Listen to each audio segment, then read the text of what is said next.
Direction la Somalie, au moins 9 morts et 47 blessés dans une attaque islamiste dans un hôtel, cher. Puis parmi les victimes, Sokhna Nata, des élèves qui quittaient une école voisine au moment de l'attaque, a déclaré à la presse Youssouf Hussein Osman, donc à l'issue de l'assaut qui a duré plus de 6 heures. Kismayo, cette grande ville portuaire, donc, est la dernière grande ville frappée par le regain des actions violentes des Chebabs ces derniers mois, qui a notamment ensanglanté la capitale Mogadiscio et le centre du pays. L'attaque donc a débuté vers 12h45 heure locale et s'est achevée vers 19h après que 3 assaillants présents à l'intérieur de l'hôtel ont été abattus par les forces de sécurité de l'État du Jubaland.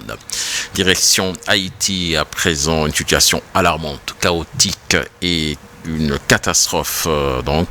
Les responsables humanitaires en première ligne face à l'épidémie de choléra qui s'est déclenchée il y a 3 semaines dans ce pays, n'ont pas de mots assez forts pour faire part de leur inquiétude. Toute une partie de la population est actuellement isolée du fait de la mainmise des gangs armés sur de vastes zones et du manque de carburant.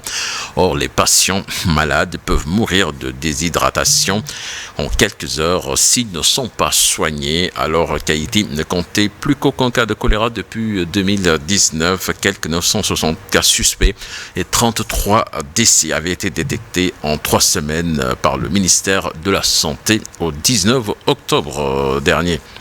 En Slovénie, l'ancien ministre des Affaires étrangères, Anže Logar, a été donné en tête du premier tour de la présidentielle de ce dimanche, mais la victoire est loin d'être acquise face à sa rivale de centre-gauche.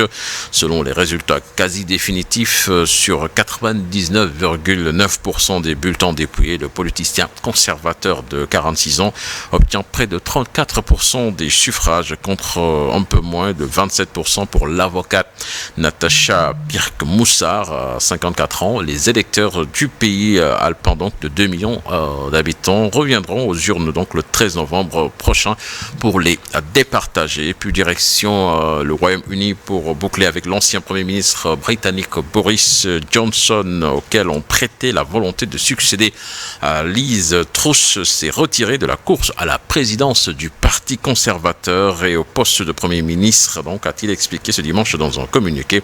Ce retrait pourrait ouvrir la voie à la nomination de l'ex-ministre des Finances, Rishi Sunak, dès ce lundi, alors que ces candidatures doivent se clore lundi. Boris Johnson a affirmé donc dans un communiqué qu'il avait obtenu les 100 parrainages nécessaires pour se présenter, mais a-t-il déclaré ces derniers jours: je suis arrivé à la triste conclusion que ce ne serait simplement pas la bonne chose à faire. Sokhna Nata.